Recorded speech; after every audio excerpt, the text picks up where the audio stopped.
Those emotions. Welcome, everyone. Have a nice Friday and a nice weekend. Today, we will start our schedule with a song by Luke Skies, Me and You. After that, we have a talk by Michael and a talk by Dr. Chant. Topic is, forgive me if I say it wrong, Barossa, faith. After that, we will meditate for 5 minutes and we will watch Master's YouTube talk. And then we'll meditate all together with love and devotion. Thank you so much. We can start.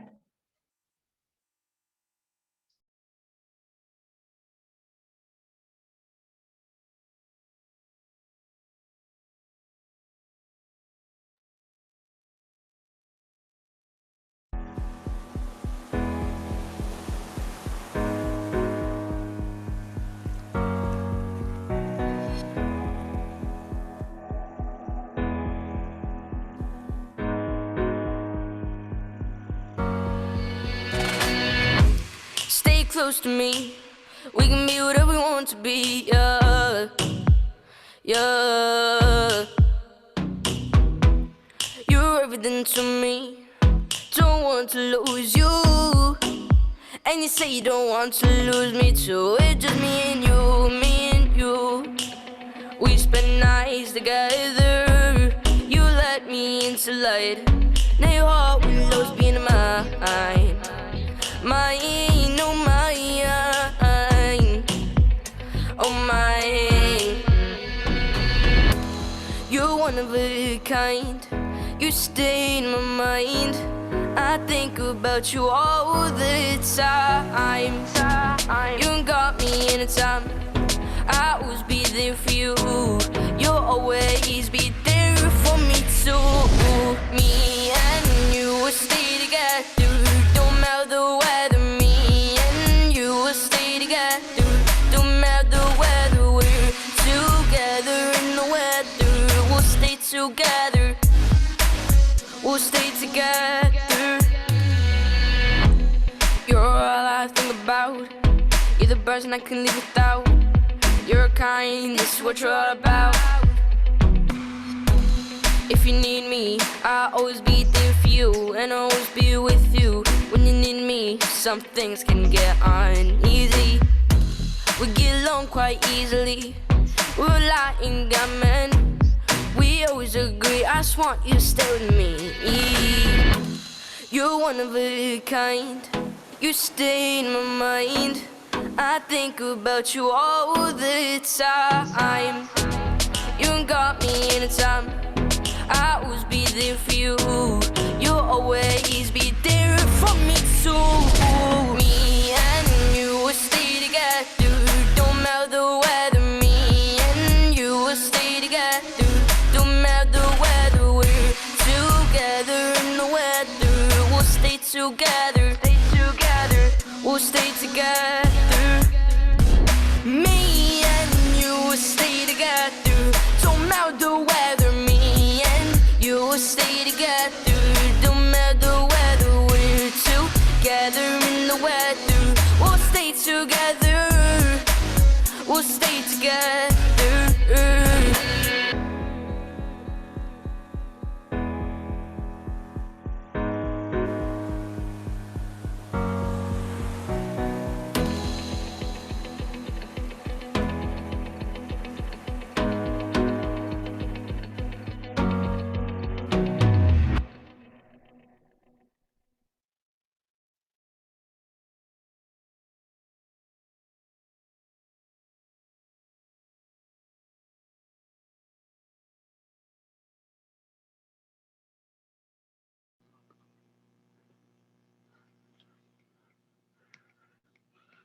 Good morning, everyone. Hi, welcome, welcome to satsang, our holy dance every day. I'm so happy every day before satsang starts. The love stream starts coming, and I feel so happy. I get happy because it's the time to be with Master. It's the time to be with God, and it's the time to get the blessings and to be showered with the blessings of God, that we all gather together as a gift to us, a gift of grace from Baba Sawan Singh, from Ishwar Ji, and from my holy master Sant Singh. So I start satsang by putting my head on the feet of my master Sant Singh, my holy father, my beloved father who gave birth to my soul and who will escort me to the kingdom of God, to the land of bliss. Um, Thank you, Santakar Singh, and thank you, Baba Sawan Singh. Thank you, Ishwar Puri Ji, for all the blessing you showered on me and the help that you are also giving me towards God and the kingdom of God. What a great gift. I wanted to tell you some happy news that today me and my sister Apanksha we're working on, and we have my dear holy brother from Santakar Singh. His name is Kem Singh. Here he is. Look how beautiful he is.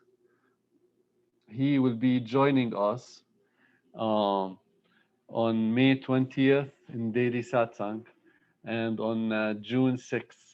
And I'm very, very excited to have my holy brother Kem as he brings the spirit of my father Santakar Singh. And and it's a special feeling when somebody is initiated by your father. You feel like so close to them. You feel like you have the same genes and you have something in common. And it's an indescribable feeling. And he will be coming and doing satsang on these 2 days. He doesn't speak English, so we have a translator, and we will be all enjoying that love. What a great blessing from Baba Sawan Singh that he keeps sending us holy souls, souls from God, souls from the kingdom of God. And in this circle of lovers, really, the love of God is very, very, very intense. Well, how lucky we are to have that blessing. My master is the most beautiful, he who protects me day and night. Day and night, I live in the protection of my holy master. Day and night, I am showered with their grace, and day and night, I keep holding their hand. Living in their satsang is our life, living in the satsang of the saints, as it is the only true thing in this world. The only true thing in this world is to keep acquiring the treasures of the heart. The treasures of the heart are the most important treasures that are to be kept acquired. And this happens when we just live in Master. When we live in Master, then there is a receptivity between us and the Master, and that receptivity is 24/7. That there are inner messages and outer messages coming towards us when we live in Master. When we live in Master, we live in love. And when we live in love, love draws us to its source, which is God and the kingdom of God. And that love is a big magnetic force, and it will try to weed out anything that holds us from God and the kingdom of God. A seeker quickly becomes a saint when he loses himself in love. His self becomes subdued and friendly. His heart becomes refined and transparent, and he sacrifices his self to the beloved. One must hence shake off the load of ego, of life itself. For without dying in love, the goal of love the goal of life cannot be attained. Countless other means have I tried and failed. As that we, before initiation, we try so many ways to reach the beloved, but the highest way is when we are in the company of the saints and masters. The saints and masters, they blend us into their heart. When we keep their company in thought, in listening to their satsangs, or their physical company, in any way, they blend us in their heart. And then when they blend us in their heart, that's the highest alchemy. That's the alchemy of the soul, where the soul slowly sheds off everything that is opposite of God and merges with the master. When the soul merges with the master, master is already merged in God, and that the disciple also, that Trinity becomes unity, and all become one with God. That is the goal of the true seeker, is to quickly as possible, become a saint and lose himself in the love of the Lord.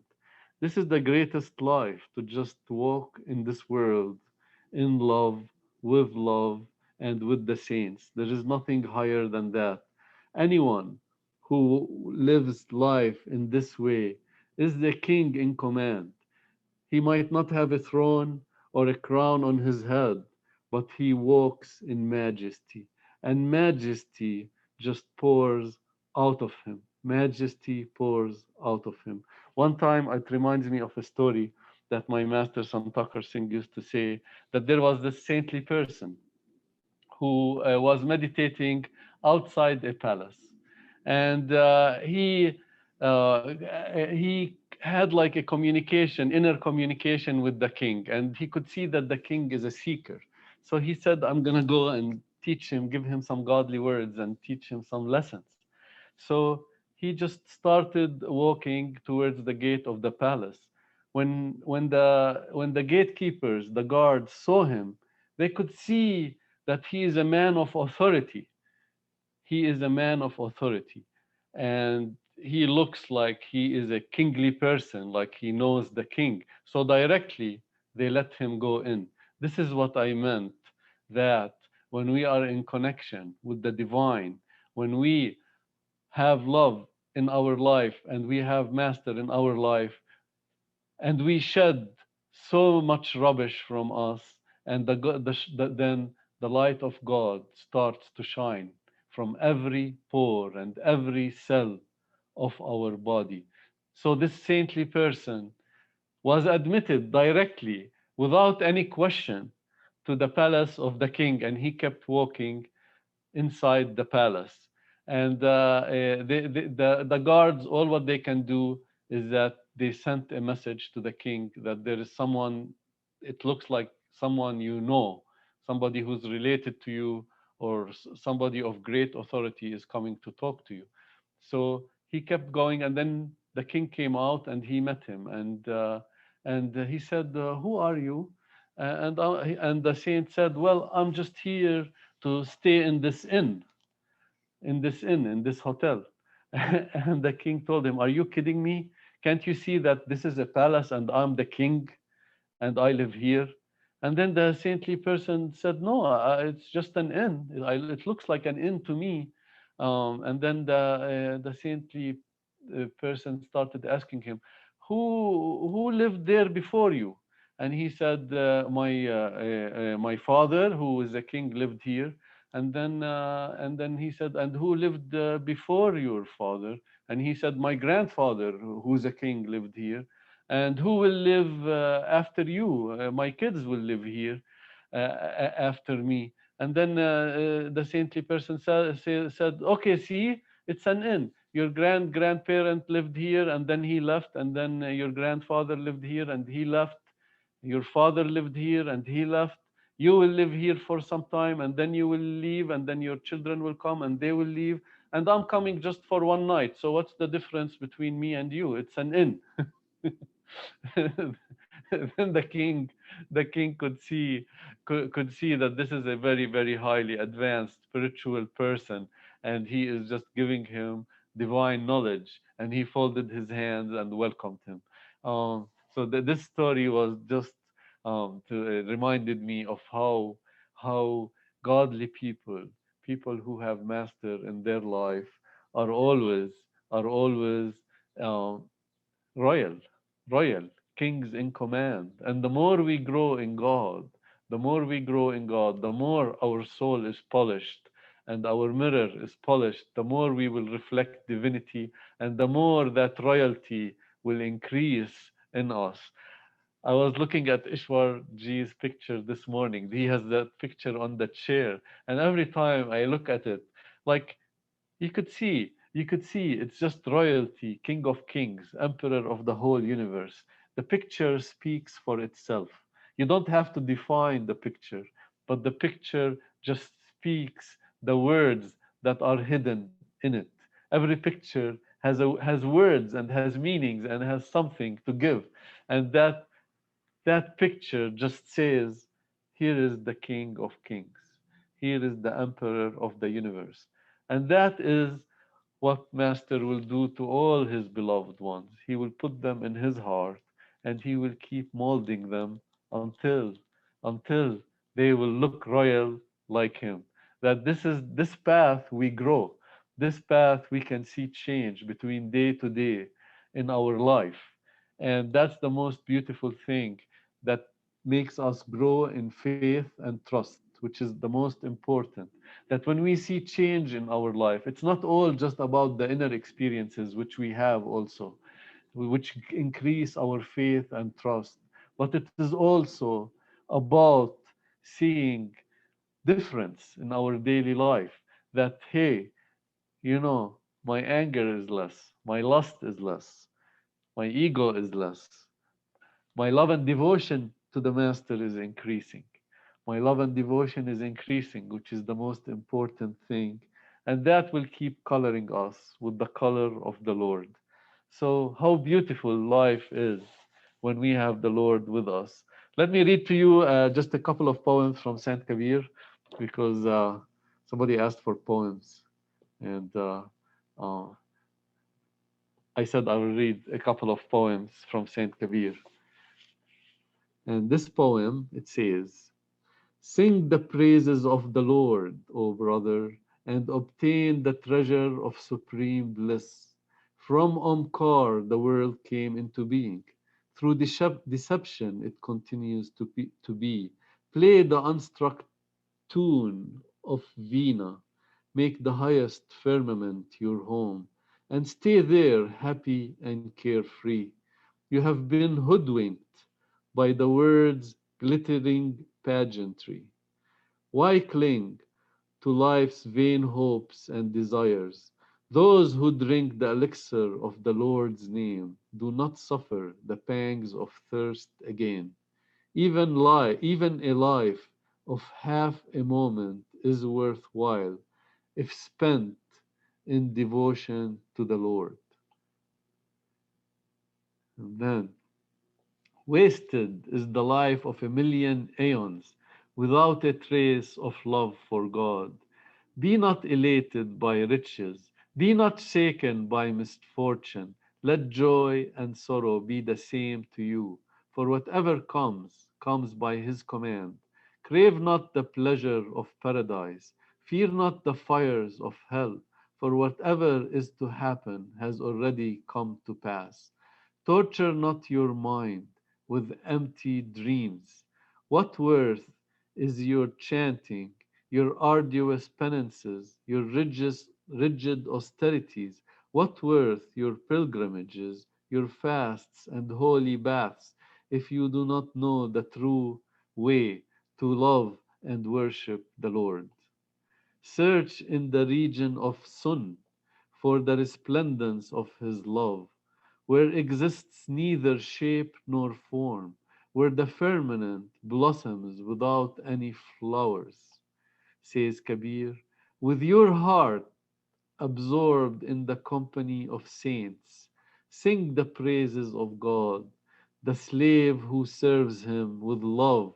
Only in his heart dwells the Lord. Wow, so beautiful, so beautiful. With your heart absorbed in the company of saints. O friend, light your lamp with Master's spark. The world is blind, well, dismal and dark. Maya's tinsel glitter blinds one and all. They fail to see the Lord. Light your lamp with Master's spark. The primal one lives in your body, a mountain behind a blade of grass. Wow. The scent is within its navel, yet the musk deer wanders around, sniffing jungle, trees, and bark. Light your lamp with Master's spark. If you listen to Kabir's words, my friend, the bars of delusion will fall apart. O friend, light your lamp with Master's spark. The world is blind, well, dismal, and dark. Those who day and night give sermons on religion and dogma, each morning begin their day uttering lies, lies they embroider at dawn. At dusk they weave the web of lies, lies have found a snug abode in their heart. They know nothing about God. According to their own notions, they propagate dogmas based on Vedas and Puranas, but do not follow what the scriptures command. They continue to burn in the world's blazing furnace, whose fire never abates. To others, they sing about God, the one without attributes, but without realizing Him, they are themselves lost. In the end, earth returns to earth, and air dissolves in air. Okay, one more last poem. Awake, dear friend, awake, sleep no more. The night has faded away. Why in sleep waste also the day? Awake, dear friend, sleep no more. Those who have awakened have found the rare ruby. O foolish woman, while you slept, you even lost what you had. The night has faded away. Why in sleep waste also the day? Your husband is wise and alert. You are foolish, O witness wife. You never prepared the bed for your husband to rest. The night has faded away. Why in sleep waste also the day? O crazy woman, a blunder you have made during the vicious, vi, vi, vivacious days of your youth. Not once did you try to recognize your husband, to make him your own. The night has faded away. Why in sleep waste also the day? Wake up, become aware. See, your bed is empty, the beloved is not there. He left you while you were in the embrace of sleep. The night has now faded away. Why in sleep waste also the day, says Kabir. Only that wife awakes whose heart is pierced by the arrow of Shabd. Wow, wow! In this poem, he's saying to us, do not waste the night, and he's also saying, do not waste your life on not thinking of God. But the night, the God lovers try to stay up as much as possible, collecting the treasures of the heart. Those who sit at God's door almost all night, He opens the door and He throws a cookie at them. Try it. Try to sit at God's door all night, begging here at the Third Eye Center with Simran love and devotion, and the door will have to open if you do it all night. He will open the door and he will throw a cookie. All right, this is what I wanted to say today. Thank you, Master, for the seva. Here's a song from my father, Sant Singh. Holy Father, Holy Heaven, Holy Father, Holy Heaven, all holy within you. Holy Father, holy heaven, all holy within you. Human body, spring season. Having Father, holy heaven. Enjoy sun, moon, cool breeze, flowers and fruit so sweet. Continue enjoying eons and eons. Fall is never in your life. Spring forever, O dear guy. Enjoy Father, holy heaven. Control of karma forever cease. Lap of God, your eternal peace. All arranged in holy heaven. God will release us of all pain. Never loss, ever gain. Wonderful is thy holy heaven. This is a poem from Sant Singh that he sang for us. Okay, now I welcome my very, very dear brother, Dr. John. Can't wait to listen to him. Thank you very much, Michael. That's great, Now, today's subject is faith, And in Michael's talk every day, the faith reflects because he has got that faith that he is there. So, how to really reinforce your faith is the key. And this key, well, one can easily learn from Michael because every day he talks in that language. That he has got that faith that the masters are running his life. He is not.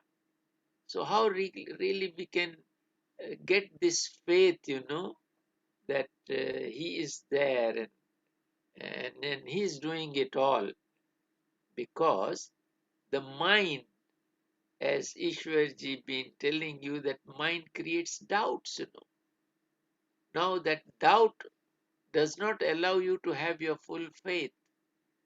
And the mind is a culprit here because we are visiting the domain of time and material. Kal and Maya is an area. And this is the domain of Kal. Kal means time. And time created that material. So once the soul comes in here, because soul is part of the Lord, and soul knows this very well, because soul is connected with the Shabad all the time. And soul has got all the faith that it is part of the Absolute. But once the soul entered and looked at the Kal's creation, the universe, the body of the floating material body is the universe and the universal mind. Once the soul looked at that, so we came because the Kal invited the Lord, please come and visit my domain. Now we as souls, part of the Lord, because he became from one to many. And to many, and the reason was to love. So we were loving him and he was loving us. And we were enjoying things, But one out of us who created this time-bound material creation, he calls us, please come and visit my domain, my area, my dream. So let me call it domain or a dream. So it is Carl's creation and we entered it. So as soon as we looked at that, we rather created our own mind by acquiring the mind from here, the laws of nature and information system, as I always say, that we acquired the mind, As soon as we acquired the mind, we became individuals. If we don't, we get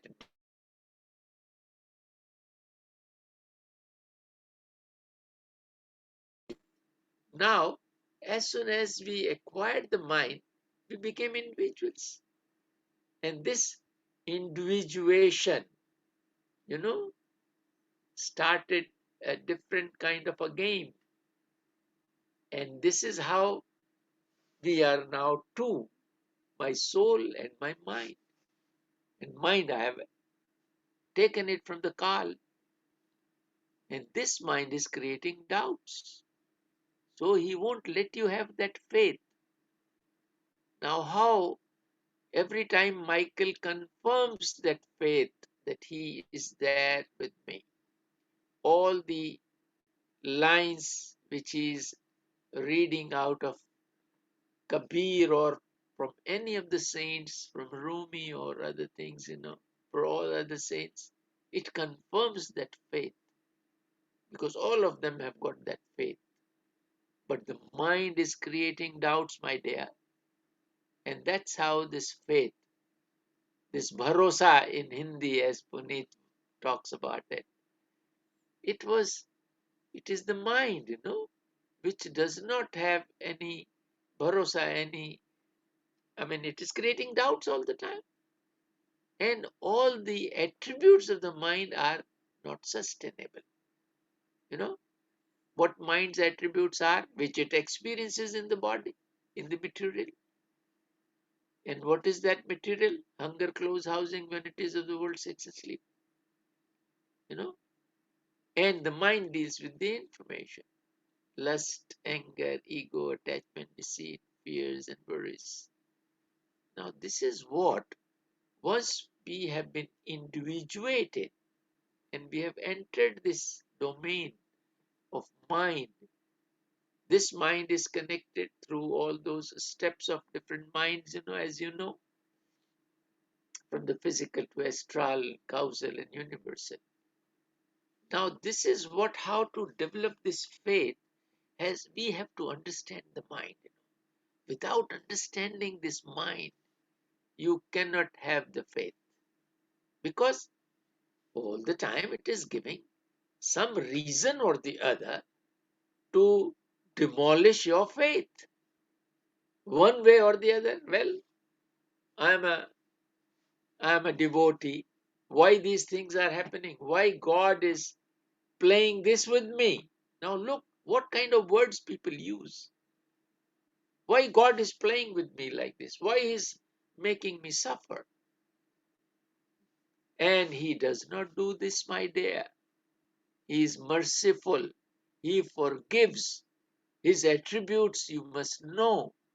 It is love, compassion, mercy, forgiveness, humility, wisdom, state-of-art planning and its execution ability. Let us face as it comes. Justice. These are divine attributes. Whereas all those attributes of the mind are not sustainable at all, because they are lust, anger, ego, attachments, deceit, fears and worries. Now these fears and worries will keep on blaming God. I haven't done anything bad. Why am suffering? Because this fellow mind is now considering itself for this period only, for this physical mind, a small little window.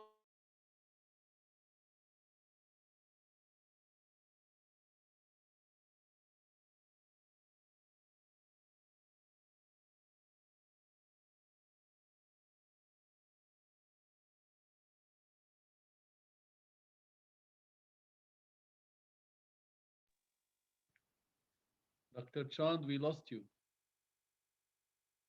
I think his internet. Okay, let's all do Simran. Yeah, bring him back. Can somebody send him a message? Puneet, can you send him a message that we lost him? Maybe he's still talking. Yeah, I'll write to him. Okay, cool.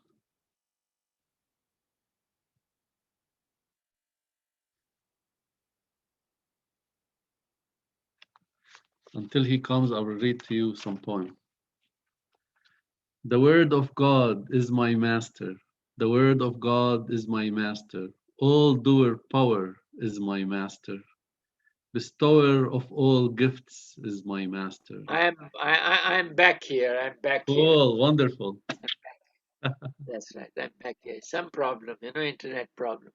So what I was saying, that how the mind is creating doubts, and that rather reflects on your faith. And that faith is shaken, because God does not punish you. He always forgives you. It is only the mind, the kal, the domain has got laws of nature. Every action has got an equal and opposite reaction. So this is how the mind punishes you, and it gives you some local rewards, you know, carrot and the stick. That's what the mind is using. Sometimes it gives you a carrot, sometimes it gives you a stick. So this is how the soul is being, it is being dominated by mind and body. Let me say very strong words for it. The slavery of the soul. Who has made the soul as a slave? It is body and mind together. They work in tandem. And once they work in tandem, they create emotions. And those emotions, as I always say, they create a terrorist out of that. And these two fellows together, that is what they are doing. They are making the soul as a slave all the time, using it. I always use that word. They use it like a donkey day in and day out. Soul is being used like that. Now, the faith, the mind is dominating your faith all the time, my dear. Now, if you start looking at things much beyond that mind, because you've got to go beyond mind to understand this beautiful phenomenon of Sant, which has got almost all the answers. It is the gist of all the religions, because spirituality is the essence. And spirituality is not a religion. It's a unifying factor. And all the saints have explained in Sant that you are a soul. And again, time and again, I always emphasize, if you can remember this word, that you have got an acquired mind and a created body. Please understand these two words, that you have got an acquired mind from your colleague, which is known as Kal, which has got laws of nature and information system, and it had created the material. Now you have acquired it from your colleague, and you just took it because he said, I will guide you. Because these laws you got to abide by, and to come in this time-bound material creation, and you should go by these laws. So he said, I'll start guiding you. But instead of guiding you, it has started dominating you. And this is how it has made the soul as a slave. So I am very keen that anyone out of us who can really write a book on this, slavery of the soul, and giving most of the details and examples of various saints, that what they said about this. It will be one of the best books, It will be the best-selling book in the world. Because once you write, I can guide, But somebody out of you have to start writing this book, known as Slavery of the Soul. And I can guide, and all the saints, their writings and everything, one has to pick up those points and start jotting them down, because this is the dream, and this is the rather command of the High Command, Saman Singh Ji Maharaj, that the spirituality will shift to West. Now, this is how Ishwar Puriji decided to make this building there in Wisconsin, so that this Dera there can do this work. And somebody out of us, I think, I would like to motivate you to write a book, Slavery of the Soul, because this is how the Western people will understand better. Because you can put all those examples, because everybody will understand differently. Each one of us is unique, and that uniqueness needs to be respected, because the kind of understanding the kind of life each one of us has gone through the mill. We have understood life differently. And to understand spirituality is again different for each one of us. So, what the masters say, a living master in your life who is sitting before you, and you are just at the level of the same language, you can talk to him. And that interaction through his eyes and your eyes and his eyes meet together. And that's how you learn this spirituality. So, this is what is the key. And I think all of us have to do this work, that how to really strengthen that faith that it is running this system. Now you can see the examples. How your own body, as I always say, that from that small little zygote cell in the mother's womb, becoming from one to many, creating each limb of yours. Who's doing it, my dear? You must have that faith in him. He is doing it. He is doing it even now. You know, from that single cell, all those organs were developed in your body. And you were in the mother's womb for a specific time, came out, and how the mother's love, which is the real love, because love is caring. Love is not lust, love is not sex. Love is caring. So how she cared you, because there is God in her, and that God is really working beyond mind and body. She's caring. And that's the attribute of the divine. And then here, once you are grown up, you are growing. Who's doing that, my dear? Digesting your food 24/7, running your breathing system 24/7, blood flow is on, everything is going on. All that food which you eat is all, many things are picked up out of that and sent to various locations. Who did that, my dear? It is he who is doing it. It is who is helping you to have this experience of this dream, which is less than 100 years. You will go back to the causal area, the astral area, where there is a dream, huge, big dream, at least for the human body, as Ishwar Puriji explains, about 3,000-4,000 years, but then millions of years, not billion, millions of years from a single cell to the crown of Krishna, the human body, 8.4 million species. Now, once you go and then come back to the physical form, after looking into your accounts, what you get for your prarabdha to come back again and to manage those accounts, how nicely the saints have explained and fortified your faith. How they fortified? They told you, well, all those karmas will be taken care of. And how the personal experiences of each saint has given you something tremendous, Especially, I would like to mention about Ishwar Puriji, that once he heard, you have listened to his satsangs, then they were, and he wanted to test whether this is the right path or not. He did not accept it.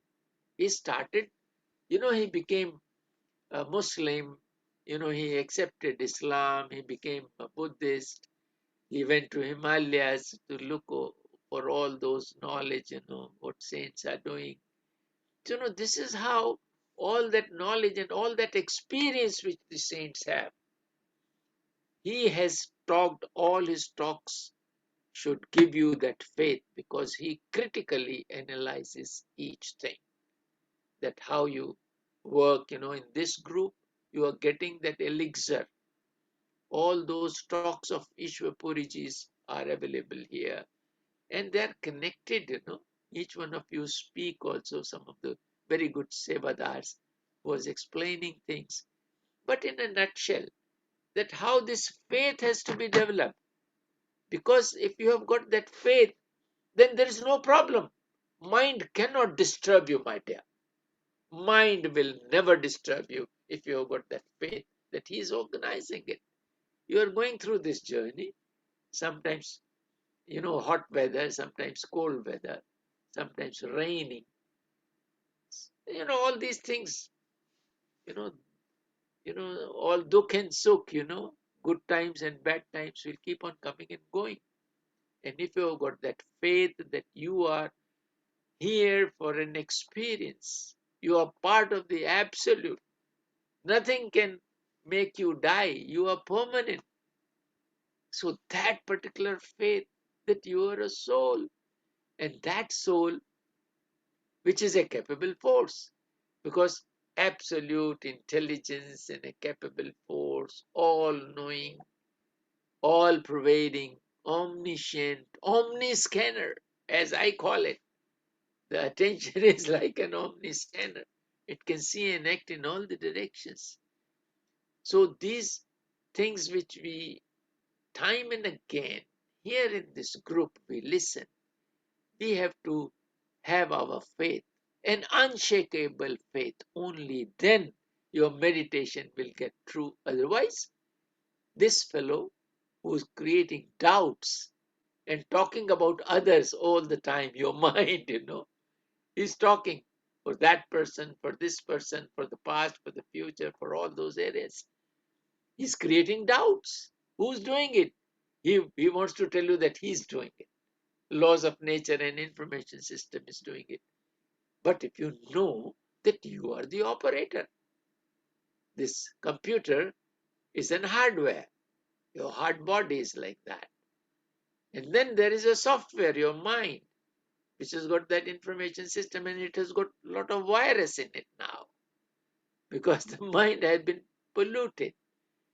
Now this is how this virus, it takes away your faith. It doesn't give you that solid faith, How simple it is. Once you sit in meditation with that faith, you are bound to get it. As today Michael was saying, you just sit at that door and he'll open that door, Just be there for the night. He will open the door. Now this faith has to be understood. And each time we talk here of this faith is something wonderful, my dear friends. We are all colleagues, we are co-travelers.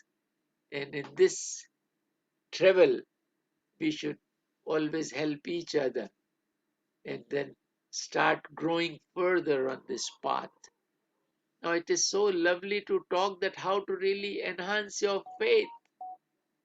And if you look at this system, your own self, how each cell is connected to each other, how they communicate with each other.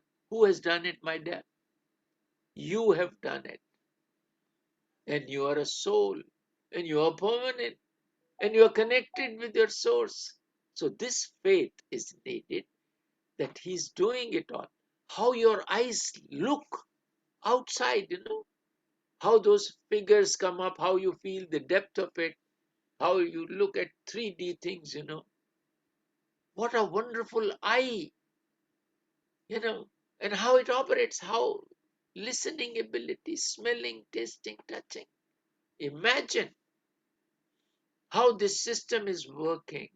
It is only your soul, which is the single sensor of all your senses, because that soul created those sense perceptions in your astral body. And then the soul only developed the physical body. It is a capable force. It developed those instruments to see, to listen, to smell, to taste, and to touch. All those senses, it has been developed. And sensor is one, that is what is your soul. And mind is only providing you information and laws of nature. Now, if you understand this, that you have to use this computer You are the operator of the computer. If there is a software, then you reboot the whole thing, you know.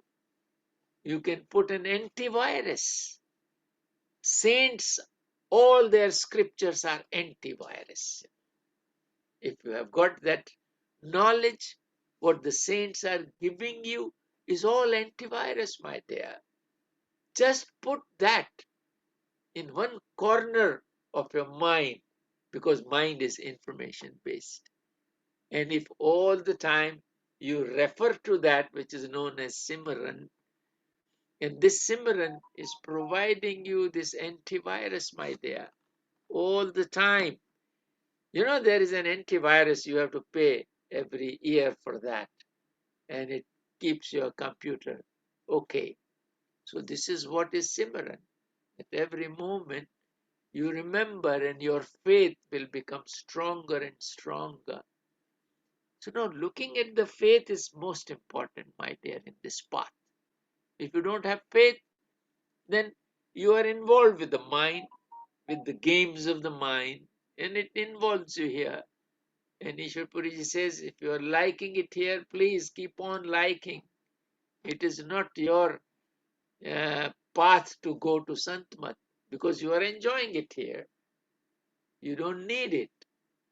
Once you develop that need, that desire within, that love which pulls you, and till the time you don't get that, you can't come out of it. So he himself comes down, takes a body, he remains in a mother's womb, comes out, and then experiments. In Ishwar Puriji's case, right from the age of 9 years, he was initiated, full initiation. Then he started analyzing, critical analysis. He was given this job for whom? For all of us, to make us understand this. So he has put all his life, 94 years, in this work. My mother put, she's helping us. She's more than 101 years now. She guided. So to explain this concept, it descends on different saints, sages. And in this group, we talk about this. How it descended here. My mother, she guided me on that. And what is the name of this concept is co-aim theory in practice. Correlation of your attention with information, which is your mind, and material is your body. Co means correlation, A means attention, and I means information, which is mind, I am repeating, and material is your body. So what is the interrelation of your attention with information and material? So this particular concept descended here, my mother's blessings. And on Ishwar Puriji's place, you know, how nicely he analyzed each and everything, and how this group is knitting all the saints and their sayings together. The way we've been explaining from here, it descended on us from the source. We are explaining to you all to strengthen your faith. It descended on Ishwar Puriji. He analyzed, he spent all his life doing it, understanding. And on a platter, he is serving you, my dear. So, in each of his talk, the doubts of the mind are being cleared. If you have got any doubts in his talks, all those doubts are being cleared. Basic concept, and the clearance of doubts creates your faith. And if you understand in totality that after knowing, nothing remains to be known except living the knowledge and exploring it. How to live the knowledge? That you are a soul. This is what you are being told. You are not this mind, you are not this body. Understanding this strengthens your faith. That how so much of work has been done within your body. All those components, the liver is working, the pancreas are working, kidneys are working, eyes are working, digestive system, excretory system, everything so perfect. The brain, the memories, how everything is so nicely connected, and how mind, which is dealing with information system, retains those memories in the universal mind. So universal mind operates your mind.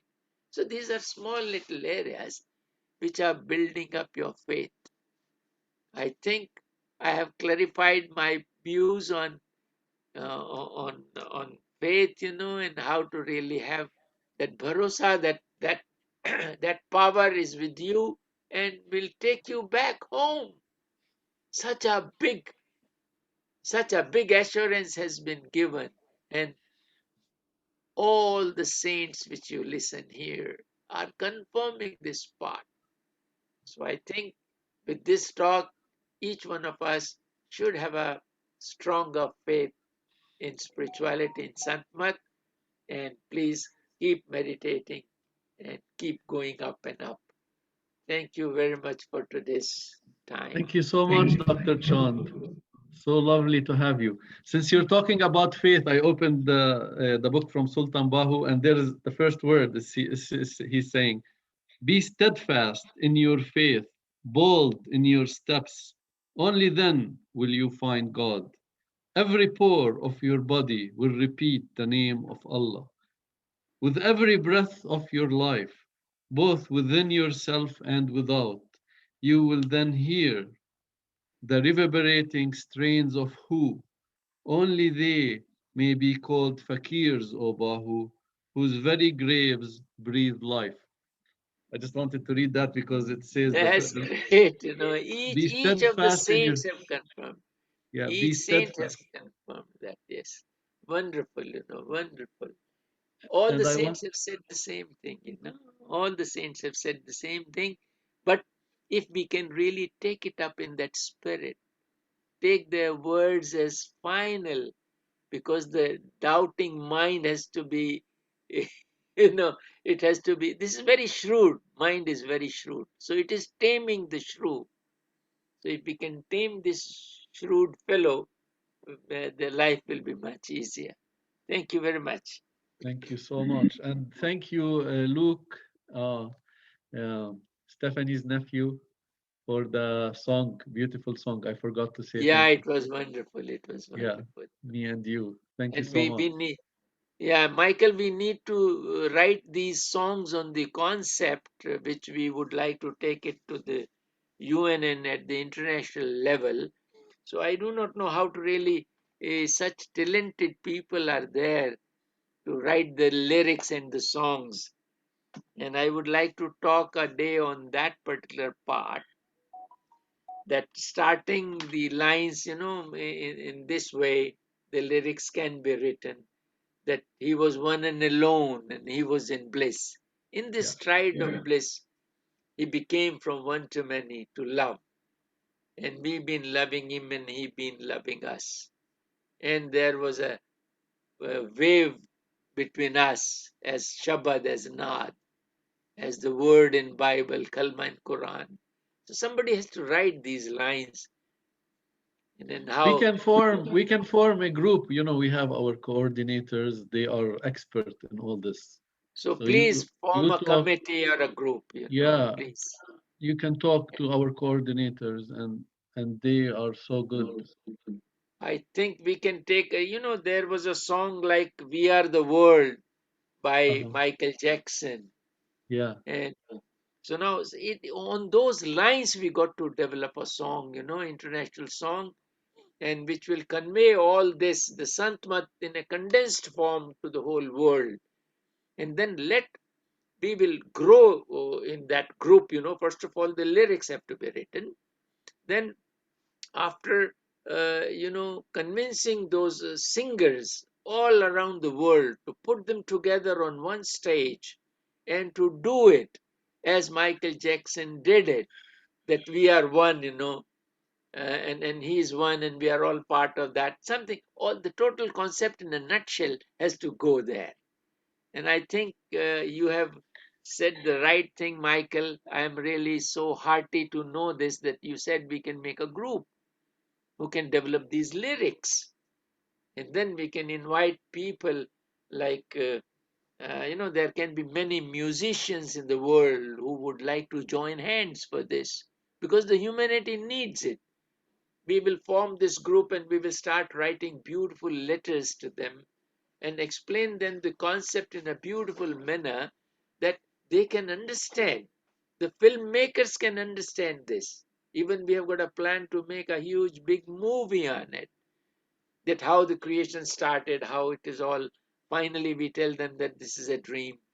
We have added a love story to the whole thing here, that how one understands at this juncture. Well, we'll talk about in that group, so that they can really work on it, and let us join hands to put it to the whole world.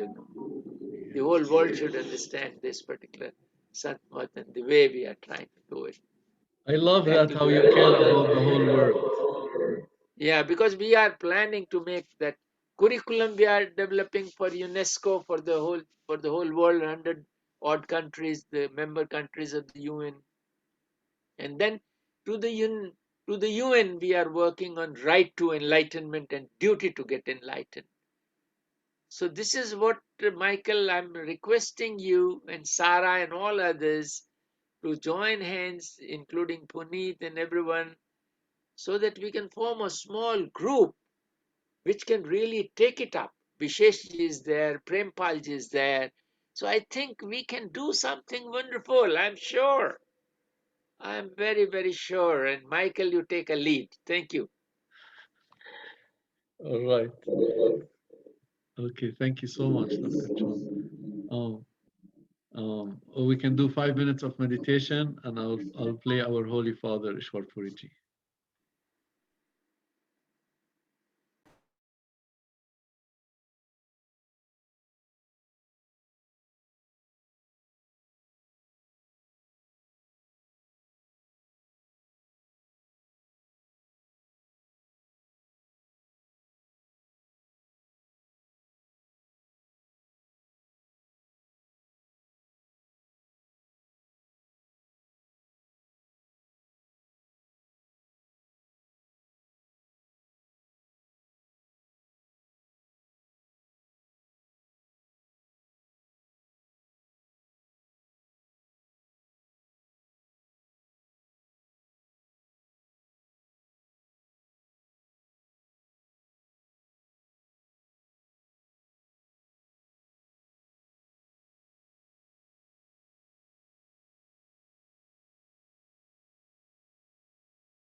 Be here on the invitation of Sunil and Rebecca, and I just had a chance to visit the new home where they will be moving shortly. And it's very nice to see people living with happiness, looking at each other with happiness. Because I believe there is nothing greater than happiness in this world. We are all seeking happiness. And we try to find happiness by associating with people outside. And sometimes we find it. Sometimes it is short-lived. Sometimes we can stretch it longer. But what I have discovered in the course of my own life, now nearly getting to 89 years, what I have discovered in my own life is that happiness comes from inside and not outside. If you are happy inside, you not only show happiness outside, you make other people happy, and then it looks like you are getting happiness from outside. But the truth is that true happiness comes from within our own self. Now, how is that happiness should come from inside and not from outside? Because our true self, which generates that happiness, which generates joy and bliss, is inside us and not outside. We have experiences outside which are created by our mind, created by our body, created by our sense perceptions. These experiences outside are only experiences, but they do not constitute happiness. We can get an experience of happiness from something outside if we are happy inside. Now take the example of a small child. He goes with his parents to a carnival, to an amusement park, and he sees those big Ferris wheels, those giant big wheels going round and round. He sees those little moving horses going up and down, and he sees all those great rides there, feels so happy. He thinks that the happiness is coming from those things, that the big Ferris wheel in which you can go round and round is creating happiness. Supposing that little child lets go of the hand of his mother or his father and gets lost in that crowd. Those very things begin to look like monsters, and the child howls and cries. The very thing that were giving him happiness is now giving him horror and giving him fear and fright. Nothing has happened to things outside, they are still the same. But his reaction, his sense is different. He was thinking that he was getting happiness from outside, but the happiness was coming from inside. What was happening inside that gave him that happiness? The security of holding his mother's hand. The security he had somebody to take care of him. The security he can't be lost. We are trying to get happiness here in this world, and we don't find it outside. We only find it when we are secure inside, when we feel that somebody is holding our hand inside, when we have that faith that there is someone protecting us and holding our hand, we get happiness outside. Now that being something internal, who could it be? We have tried this with human beings. We have tried to hold the hand of human beings, tried to be close to them, and temporarily we feel happy. After some time, we don't. Why is that? I meet many friends of mine, they meet their boyfriend or girlfriend, they are young, they say, we have met our soulmates, and they are very happy. They say, we are identical soulmates, same ideas, same values, and we love each other so dearly. We are going to get married. We seek your blessing. I say, I bless you. God bless you. Go ahead and enjoy your married life with soulmates. After 3 months, they come back to me, we are in divorce court. And I ask them, what happened? They say, we knew from day one that we were not meant for each other. I said, that is not what you said on day one.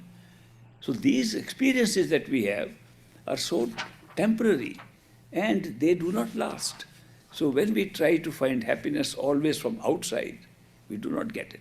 But if we have an experience of security, somebody holding our hand inside, we'll be happy all the time and look at this world in a way That's all generating happiness.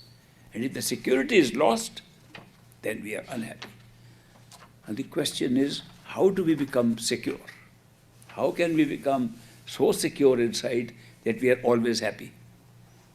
That security can come if our inner self, not this physical body, the inner self, which constitutes our sense perceptions, our inner self, which constitutes our thinking mind, our inner self, which constitutes our consciousness and our soul, if that part of us is secure and feels there is somebody holding the hand there, we'll be happy always outside.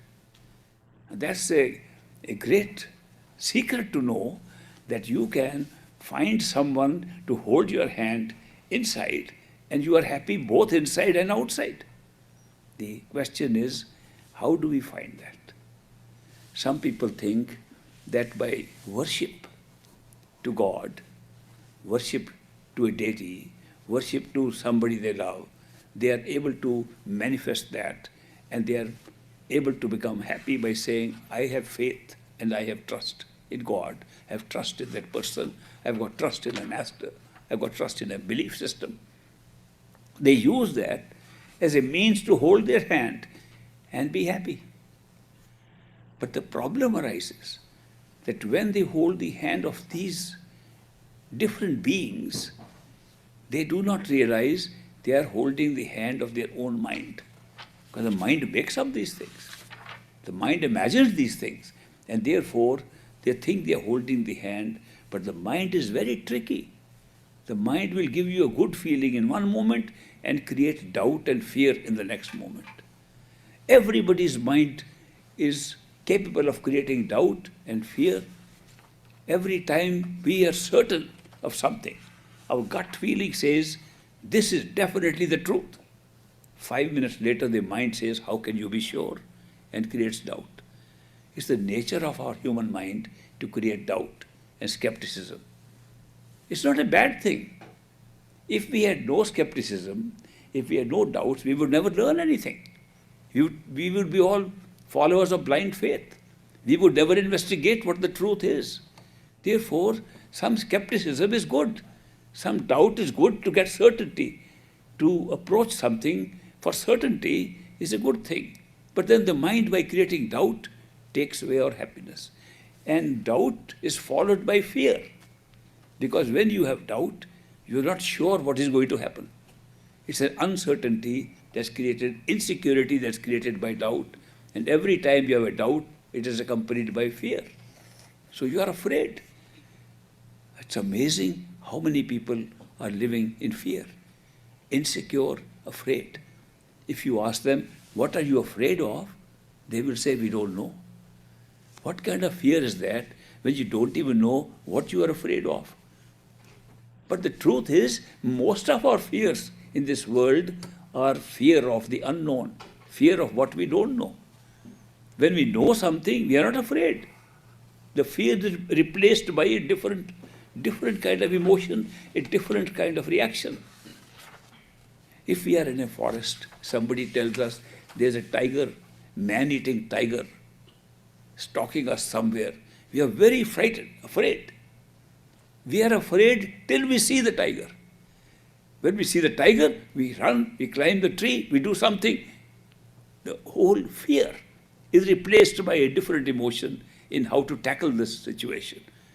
Therefore, fear is always of something we don't know. What will happen tomorrow? What will happen behind that door? What will happen here? When we don't know, we are afraid. Now, this is the nature of the mind, to create these doubts and these fears. That is why we cannot steadily hold the hand of anyone inside so long as it is being done with our mind. So there must be a better way to become more secure and get everlasting happiness outside and inside. Now that is where we come into a relationship with people, a relationship with persons whom we call perfect living masters. Who are these people? Perfect living masters are those who have ascended in consciousness above the mind. They have been able to separate themselves from the mind. They have been able to separate their experiences, inside and outside, from the mental process of thinking. And they go with their intuition, they go with their gut feeling, and they go with a strong power of love. These powers of intuition and love and the ability to appreciate, the ability to see what is beauty and what is bliss and joy do not belong to the mind. But they are still with us. Actually, they are really the qualities and the functions of our own true self. They would be called spiritual values. These values of intuition and of love and beauty, these are the values that are embedded in our souls, in our true self. There is no thinking involved when you have these experiences. Thinking takes you away from these things. You never fallen in love with somebody by thinking about it. But very often you have got out of it by thinking about it, because you create doubt about it. So that is why this internal feeling, where your consciousness is leaving the mind behind, not dependent on the mind, but becoming independent of itself, that is what can give you that feeling of confidence, security, where there is no doubt and no fear. Now, we all have that. We all have souls. That is why we are alive. Soul is the life force. Soul is the power of consciousness that makes our mind work. Soul is the power that makes the senses work. Soul is the power that makes this body work. We are alive because of our soul. And the soul has no fear. And the soul has no doubt. The soul relies upon intuitive knowledge, does not rely upon thinking and reasoning. But when it identifies itself, when our soul identifies itself with the mind, begins to think mind, soul are the same. And I think, therefore I am. Which is not true at all. It's not that because you think you are, and you have a mind, and through the mind you think. That's the truth. You're independent from the mind. The soul is independent from the mind. And once you have an awareness that you are not the mind, you can separate yourself from the mind. You can have that fearless state, the state of certainty and no doubt, which you can never have while you are operating with the mind. There are people who have transcended this tie-up with the mind. They have been able to go above the mind, and they have discovered their own souls. And therefore they have certainty in what they do, and they have the hand held of the soul, of the truth beyond the mind, with fearlessness. And when we come across such people, and they are human beings like us, when we come across such people, they pull us with that love, that intuitive power, and with the power of the soul, and we are drawn to them. When we can have them as our companions, and they operate from that level beyond the mind, we get a sense of security that no mental effort can ever give. Therefore, that's an important role of these people, to come in our midst and give us the security that we need, so we get everlasting happiness and not temporary happiness from little events here or there. How do they come here? Why do they come here? What is that brings these people, whom we call truly enlightened people, who have been able to go beyond their own minds and are able to infect us to the extent that we can be pulled by their love beyond our minds? These people come in response to the seeking of those who want to reach that state. They come to help the seekers of the truth, the seekers of their own reality, the seekers of the truth about consciousness, about the self, about God, about the Creator. They come for that reason. And that is why, if we seek, they come into our life. Otherwise, we can't find them, because they are ordinary people like us. The only difference between them and us is that they have an awareness, a consciousness of who they are, other than mind, senses and body. They consider these three things merely as costumes we are wearing. They think that the soul, which is pure consciousness, a unit of consciousness, in one with totality of consciousness, never separated from totality of consciousness, just experiencing like one aspect, one point of view of consciousness. When they know that this is our true self, that's what we really are. And totality of consciousness, what we call the Creator, God, everything is happening within that. With that awareness, when they come here, outwardly they are just like us. Because this consciousness is not privileged for them. We all have the same consciousness. That if God is sitting inside us, He is not sitting only in some people, He is sitting in all of us. There is no difference between these people and ourselves, except their level of awareness and what they know about themselves. Their awareness has awakened them to the truth of who they are and how we are using these great gifts given to us. The gift of a mind which can think, which can communicate, which can speak. Because basically, the soul does not need to speak. The soul never speaks. The soul only listens. The soul only watches the spectacle of this show, of the creation. The soul watches this creation and has been given a nice adjunct, a nice accessory called the human mind, which then speaks, which then explains, which rationalizes, which makes sense of this creation. All these experiences are being generated and experienced through the mind. So mind is merely an instrument for experiencing this creation. But the Creator and our soul, part of the Creator, is not participating in the outward experiences that we are having. We are using an instrument for that. Of course, if you don't have consciousness, the mind and the senses and body can do nothing. We are at once giving life and giving power to these costumes we are wearing. At the same time, we are also experiencing what is being created around us. It is a simultaneous thing. Creation and the experience of creation are simultaneous. There is no time lag that once we create, then we wait to experience. The creation and experiencing of the creation is simultaneous and is taking place. And we seated inside these three covers of ours are having these experiences. If we could take off these covers, supposing we want to find out, is there something in us, is our soul, is our mind having a life of its own before we were born in this body? Will it have a life of its own? Will there be an afterlife when we die in this body? Supposing this is a very practical question we want to put to ourselves. How can we find the answer to such a simple question? Do I have a past life? Was I existing before I was born? And will I keep on existing after I die? The answer can be found in a very simple way. You are wearing this body, a physical body, and asking this question. When you shed this body, you will find out. It's as simple as that. When you die, you will automatically know whether you are still there or not.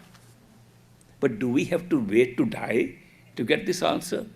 Is there no earlier way, better way to do this before we actually physically die? The answer is yes. It's a good answer. It says, pretend to die.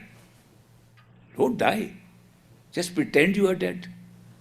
One of the greatest Maharishis, an enlightened soul in India, Raman Maharishi, got his enlightenment by just putting this question. If I die, will I still be there? And he pretended he was dead.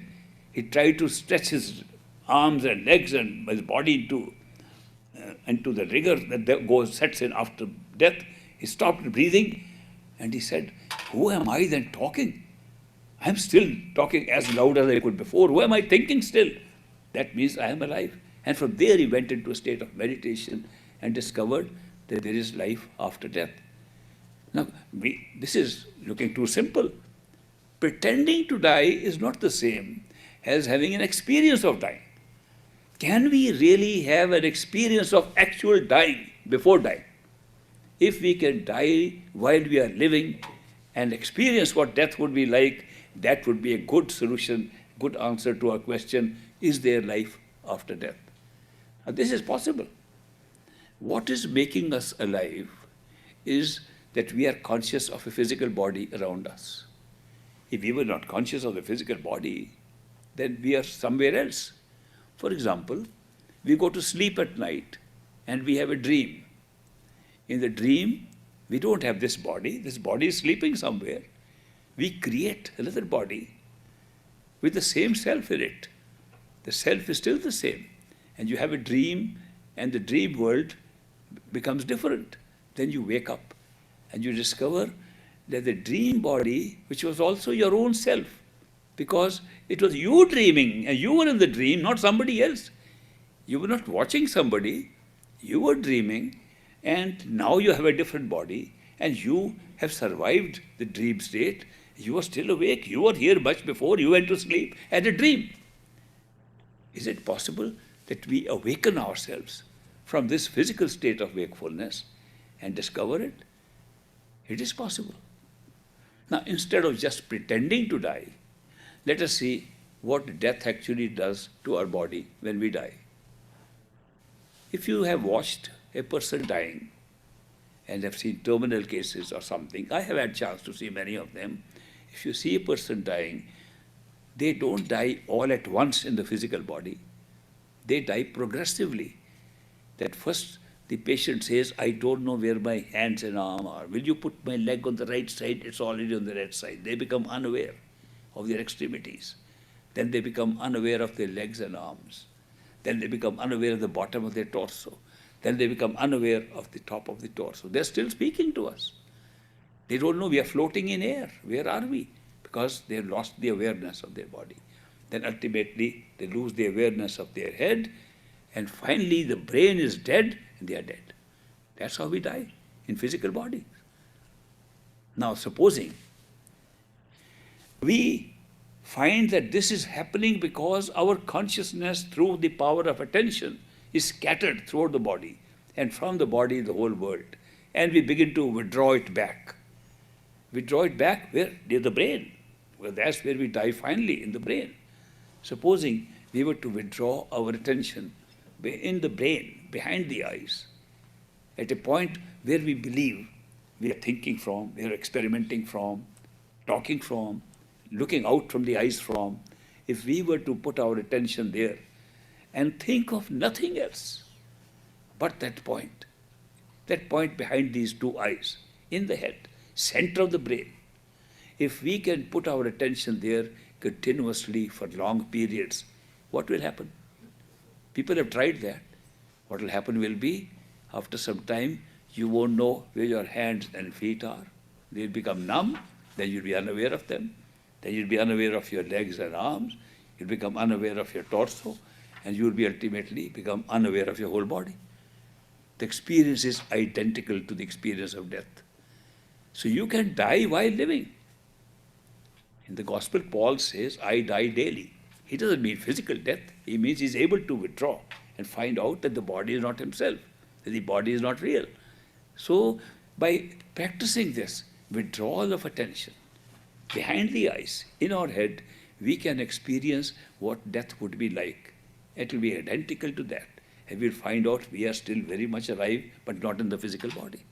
We have another body embedded in this body, and that remains alive even when this body dies. What will happen if we did this? Just once.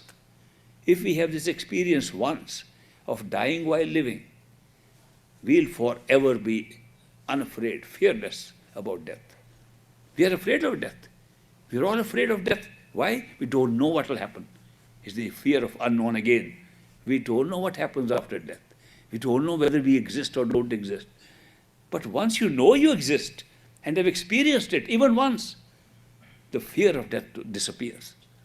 And when fear of death disappears, other things then begin to happen. For example, you begin to realize, who is that which has survived? What is that personality of yours that survives? And what is the characteristic of that personality that has survived? Now, if you imagine that you are sitting in the head of this body, just imagine for a moment. Take this body to be a cover, a vehicle, say like a car, that this is your mobile car that moves around when you move the legs. Where is the driver's seat? If you want to check, where would be the driver's seat of a vehicle mobile vehicle made up like a body, it will be in the head, behind the eyes. That's where you drive. That's where all the directions are given. That's where you direct the hands and legs to move. So therefore, if you are in the driver's seat, and one day you say, I want to know what I look like if I'm in the driver's seat, and not look at the body, but look at who's sitting inside. What do you look like? Maybe you look like just what you look like here. Maybe, but you look very fine. You don't look coarse. You don't look like you're made of atoms and molecules and solid flesh and bones, but you're made of something. And then you will notice that you can see things with that body. Well, maybe imagination. How do you say imaginary things? When we imagine something totally not seen before, we can imagine anything. What eyes see that imagination? There's some eyes inside. You can hear thoughts inside, and we can hear other music inside. Which ears are hearing that? Not these. We discovered that we have an inner self, an inner body that can see, touch, taste, smell, and hear just like this physical body. If you are able to sustain that state for a little longer, with deeper meditation, by deeper practice of withdrawing attention behind the eyes, if you can do that, you will find that you can recall how long you have been in that body. You can remember events of that body. You can remember events that happened 200 years ago, 500 years ago, which can never have happened to this body. So when we try to go through past life regressions, some people try that. They say, well, in the past life you were so and so. Most women tell me they were Cleopatra in the past life. I know some people have the power to tell you who your past life is, and they were all big celebrities in their past lives. Of course, that is just a game, made-up game, but you can find for yourself with your own memory. Memory is not linked to this body at all. That if the power to see, touch, taste, smell is not linked to this body, also exists independently of the body, so does memory, even of that body. Now that's a great experience which will show you that you existed prior to the birth of this body, and you'll keep on existing after this. No speculation is needed. No debate is needed. No discussion is needed. No reading of books is needed. All that is needed is withdraw your attention behind the eyes, become unaware of this body, and you will have come to know who you are. And that is the purpose of meditation at the third eye center. When we say, let's meditate at the third eye center, what are we trying to do? What are we trying to achieve? We are trying to achieve the concentration of attention at the third eye center and discovering who we really are if we are not this body. It is through deep meditation that we can discover that what we think is ourself is only cover upon ourself, and a cover created specifically for certain purposes. The cover of the physical body has been created so we can have physical experience, so we can have a physical creation around us, a physical world around us, and we can experience it. That's why we are wearing this jacket called the human body. Inside that, we are wearing another body called the sensory body, which contains all the sense perceptions, which works under this physical body, embedded in this physical body, and therefore makes us feel that we are using the sense perceptions that we belong inside through these sense organs on the physical body. We don't see with these eyes just because we have eyes. We see them because we are awake. We are conscious. And consciousness is inside. If the eyes alone were able to see, we would be seeing if we were not conscious. The moment we shift our consciousness, these eyes, even if they are open, don't see. So it's the inner eyes that make us see even in the outer eyes. It's the inner sense perceptions that make all sense perceptions work. The body of sense perceptions has been called sometimes the astral body. Why do they call it astral body? Because astral refers to the sky. Because when we withdraw our attention within our head, behind the eyes, we become unaware of this body and unaware of this world and unaware of the sky. But we open up a new sky. a new sky in which we have more access to fly in that sky than we have here in this world. The physical body is so coarse and heavy, you can never think of flying with this body. But the inner body is so light. It opens up its own sky, and you can fly easily, and you find there's no gravity there. And yet you have all the sense perceptions. Imagine what kind of experience you can have about yourself. We are not talking of somebody else's experience, we're talking of our own experience. Religion is based upon a belief of somebody else's experience. Spirituality is a belief in what you are experience yourself. Somebody gave me a different definition of religion and spirituality yesterday. They said, religion, we believe in religion because we are afraid of hell. And we believe in spirituality because we've already been there. And there's some truth in that we don't come to spirituality unless we have experienced some sort of hell. And we say, this is not our place. Then only we become spiritual seekers. But the point here is that your ability to know your own self, other than this physical body, which is a gift given to us. There are 3 gifts, major gifts given to us, which enable us to do that. One is the power of imagination. When we use imagination, we are using sense perceptions. If you imagine that you are standing on top of this building looking outside, you can look, you can walk on the top with your imagination, you can do all those things because you're carrying the sense perceptions with your imaginary self. It looks imaginary because the reality is here. Our real body is here, so that looks unreal. Supposing we are unaware of this body, what will happen to this imaginary body? It will become real. And try it out. What makes it imaginary is not that it is really imaginary. What makes it imaginary is that all our attention is creating a reality of the physical self. If you pull 51% of your attention to the imaginary self walking upstairs, this will become imaginary, that will become real. It's only where you put your attention that makes reality for us. We put our attention to this body, this is our real self, and therefore everything around us is real. When you put your attention on the inner body, that world becomes real, opens up a new sky where you can fly, and therefore it's astral body in an astral world, in a sky world. That's why we call it like that.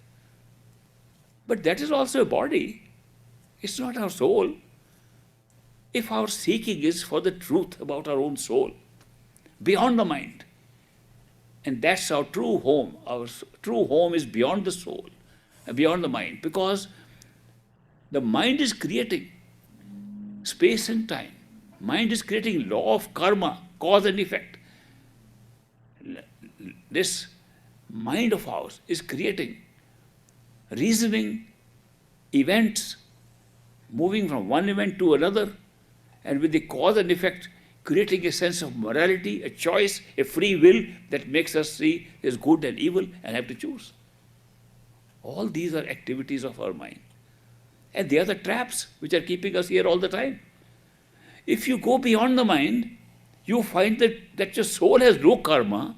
The soul is beyond all these events. It does not reside in time and space. It has nothing of these 3 worlds of mind, senses, and the body. You discover who you truly are. And yet, the soul can still experience intuitive knowledge. The soul can still experience pure love, unconditional love. The soul can still experience bliss and joy. The soul can still experience the appreciation of beauty. Those things belong to the soul. They never belong to the mind, even here. So that is why, if you want to have a true spiritual journey, to discover your own self, it should be a journey above the mind. Now let us see how can we achieve that. First step was easy. Withdraw your attention, simulate death, die while living, simulate death. Pull your attention and you discover there's something else inside. And if you become unaware of the body, that becomes real. In the dream state, our dream body becomes real, but it follows laws of nature which are totally different from the laws of nature of this wakeful state. For example, in a dream state, you could jump from one place. You could be here in Madison today, After 2 seconds, you could be in Chicago, looks absolutely normal. Nobody's ever questioned in a dream, how did I jump there? Nor does it matter, I'm a child now and I've grown up. I've grown 20 years in 1 second. How did it happen? It happens in every dream. And we say, very normal in the dream. It could never happen in the wakeful state. So the laws governing those experiences are so different. Similarly, the laws governing our astral state, a state which is beyond and higher than this physical state, are very different. In those laws, time flows very differently than here. Here, we are trapped by a time flowing independently of us. We believe our watches rather than our experience. There, time is under your control. Supposing you like something, say, I don't want to leave this place, I want to spend a day here. You can hold time for a whole day. Hold the entire scene for a whole day. You can't do that here. Moreover, supposing you want to talk to people, here you talk in the same language they understand. If somebody speaks French and you speak English and you don't know French, you can't communicate here. There you can, because communication is telepathic. And telepathy, you don't use language, use the meaning of language. Telepathic is not only meaning of language, there's also meaning of language here. Have you ever tried? Have you ever found out that if you had a friend in Germany who doesn't know English, and you have a thought in your head, telepathically communicating with your friend who doesn't know English, only German, that very meaning of what you're saying in English is understood in German without learning that language? Telepathy does not require knowledge of language. In the astral plane, you only use telepathy for communication. A very big difference. Here, we keep secrets. Oh, I hope he doesn't know what I'm thinking. I have a very sinister plan, but I won't tell. You can't do that there. You can read everybody's mind. There are no secrets. It's a transparent world. The laws of experiencing that state are so different from the laws that govern here. And therefore, when you open up that stage, you have a totally different, higher experience, greater reality, greater knowledge. Knowledge of what's going to happen is known to you beforehand. It's like a ride. This life is not like a ride. This life is a free will. What will I do tomorrow? Is it right or wrong? We think all the time. And then we do what is written. And we think we're deciding now. But there we know what we have to do. It goes on. It's like riding. Supposing we take a ride in an amusement park. And you can say, now will I go next round or not? It's not in your control. You know you're just having a ride. In the astral plane, life is a ride. Here it's not. So why I'm saying all these things is because the nature of that experience is so different from the experience here. And it's a great thrill to have that experience. But that is not all. You can then withdraw your attention from that form, the astral form of your body, within the head of that astral form, and pull your attention and become unaware of your sense perceptions, and still you are there. More there than you are here. And then what is your form? You have no form. You are just consciousness. You are light. But you still think. You still reason. You still have the power of thinking, rationalizing. In fact, you see how thoughts are creating experiences for you. You see how thoughts are so powerful, which we can't see here. There you see the power of thinking. That thinking can generate everything for you. That positive thinking generates positive things, negative thinking generates negative things. You see it in front of you. With your own cover, with your own self, which is now the causal self, which causes all experiences. That's the point where you discover that everything that we have experienced in the world of senses and the world of physical matter was being generated there in the causal self. We call it the causal body. The causal body and the human mind are the same thing. When functioning here, we don't know it's a causal self operating, we call it the mind. When you are there, you discover that is you. But who is empowering that mind? It's still your soul inside that mind. It's not the mind is not alive by itself. The soul, the power of consciousness, the power of life has to give life to the mind to function. It's the same power that's giving life to the mind, to the senses, to our body here. But that experience is amazing. That experiences totally changes the nature of what we call experience. There you generate destinies. Now here we think, why are we born rich? Why is somebody born poor? Why are we looking like this? Why looking somebody else different? Why are we born in this place? Why are we born somewhere else? Who has made up that destiny? Who created our destinies? Whether we had past lives or not, but when did the whole system of destinies come created? The answer will come right there. If you rise above the covers of your physical body and your sensory systems and open up yourself only as mind and soul, the answer is right there. That's where you create all the destinies. That you choose. That's different kind of free will altogether.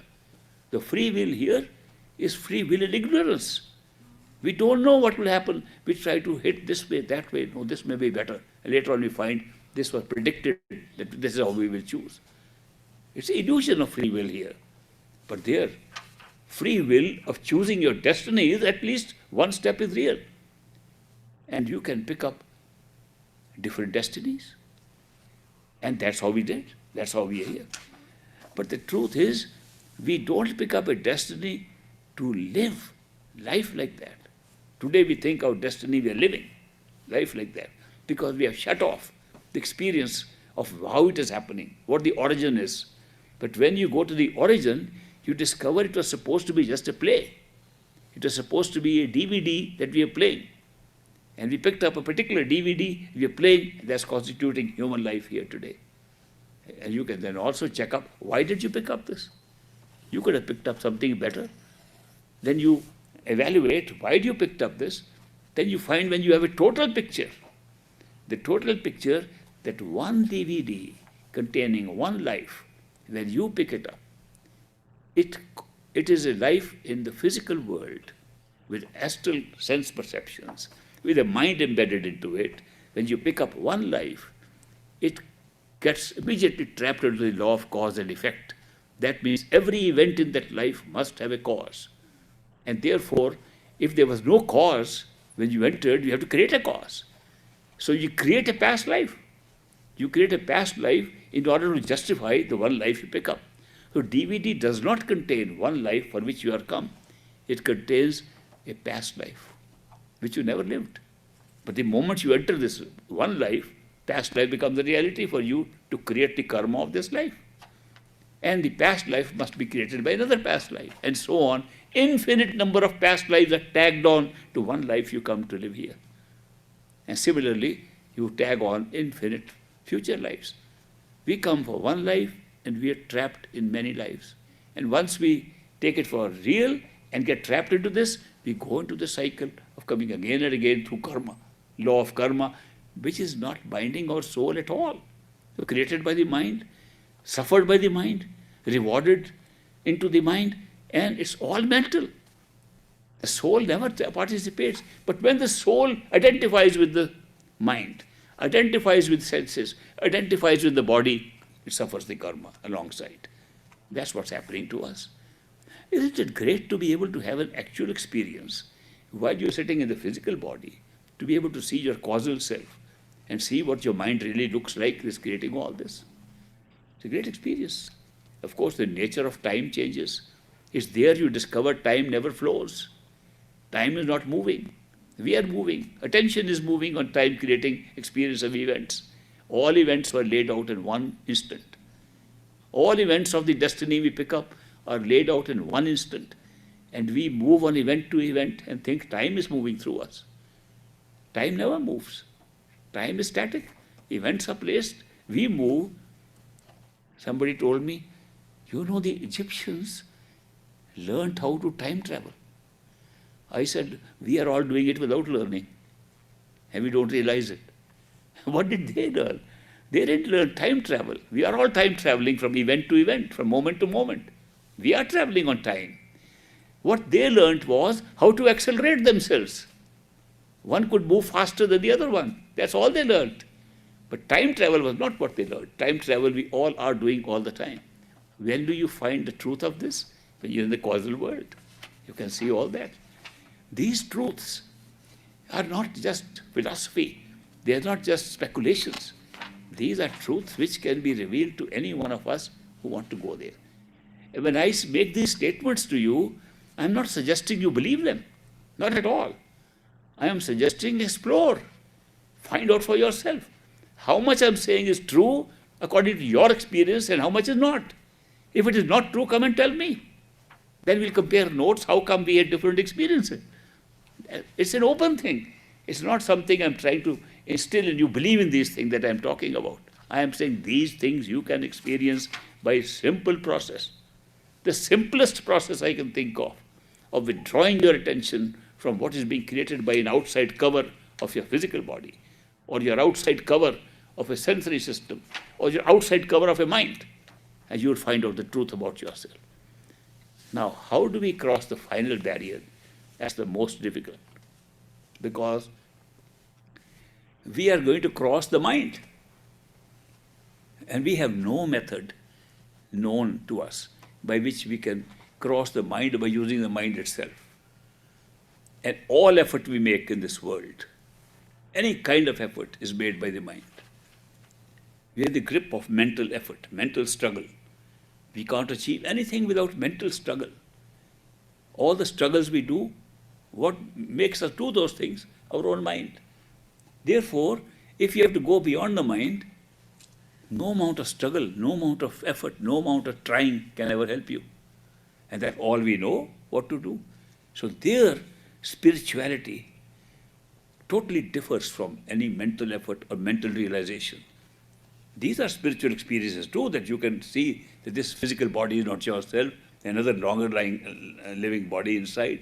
So it's a good experience.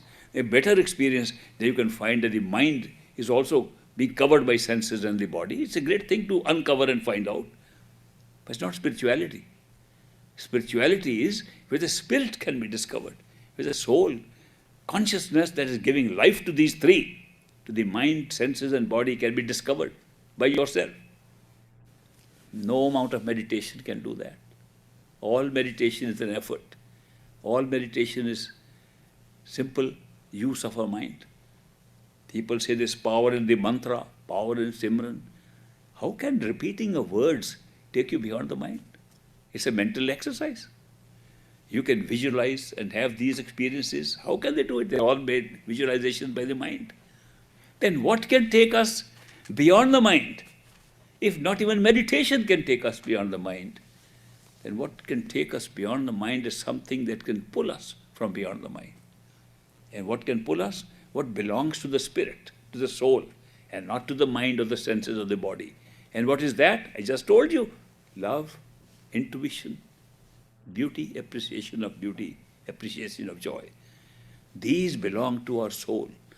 And only a soul can pull a soul, not the mind. Now, when I talked about who is a perfect living master, one who has had these experiences of awareness above the mind, if we come across such people here, the experience we have with such people is one of love and being pulled by that unconditional love. Where is it coming from? It's coming from above the mind. Mind cannot create it. It's coming from above the mind. It's coming from the area where they want to pull you to take you to your true home. Our true home is where there is totality of this experience of love and consciousness. And to take you there, with their awareness already right with them right here, they pull you for the unconditional love with that awareness still being held by them here. And that's how they pull you beyond the mind. The only thing that can take us beyond the mind, which is true spirituality, is love and devotion. You experience love, unconditional love, you are devoted to it, you are pulled by it, and you can cross the mind. There's a simple sign to see this. There's difference between love and what we call love. When you say, I love you, everybody tries to say it too often nowadays, as if they're so insecure that they have to repeat many times. And they have to get an answer, do you love me too? And you must keep on repeating, yes, I love you too. Otherwise, they're still insecure. Maybe they're not loving me. This is mental game. This is not love. This is not spiritual love at all. In spiritual love, there is no condition at all. There's no judgment involved at all. The spiritual love is so unconditional. It pulls you without your mind even being able to stop it. Your mind must try to stop it. Still it overrides the mind. That kind of unconditional love comes from such people who are available to us like ordinary human beings, but with the awareness of being beyond the mind. It is their company. It is by associating with them that we experience that unconditional love, and we are pulled beyond the mind and can see who we really are. Love only can take us there. Why do we use words love and devotion? Two words we use all the time, love and devotion, love and devotion, because love is that which pulls us. Devotion is our response to that. We automatically become devoted when unconditional love pulls us. It's a natural fact.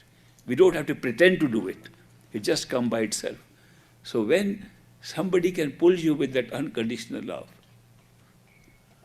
if somebody says, there's a person whose love is unconditional, I have tested it for 30 years, and that love pulls me, I'll say that person is a perfect living master.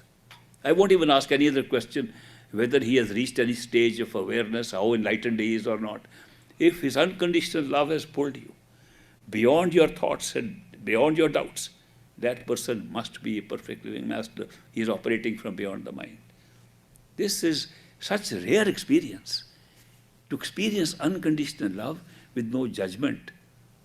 That person does not say, were you good or bad? Will I treat you better if you are good? That person will have a compassion. Will be able to see in what state we are.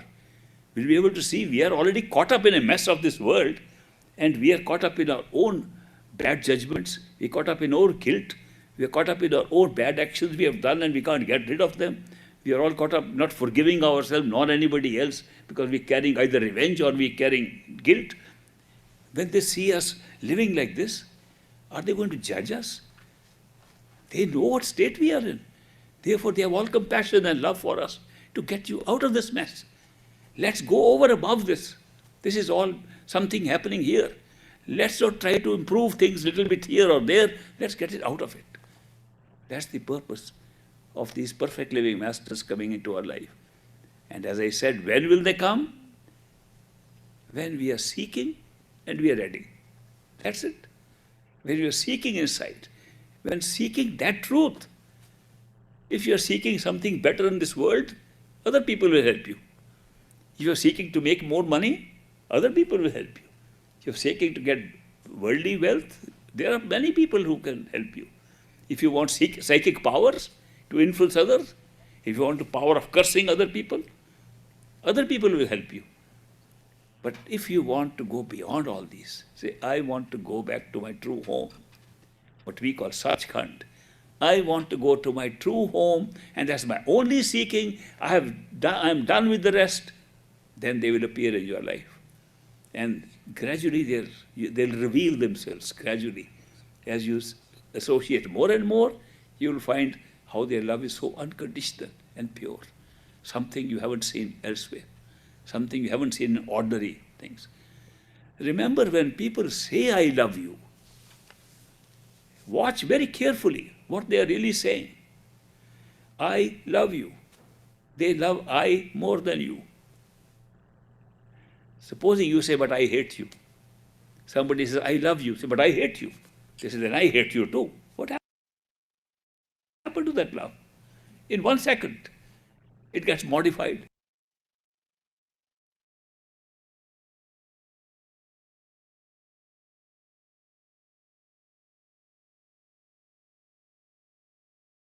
Let's try today meditation behind the eyes with love and devotion, where you visualize your beloved and you express your love to the beloved in the best way you can and see the results of it.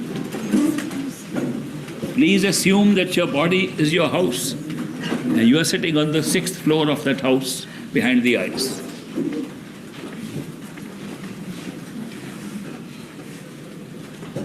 First, establish yourself in the meditation chamber behind the eyes, then visualize your beloved, then start any kind of meditation you want, including Simran, listening to the sound, or conversation with the Master.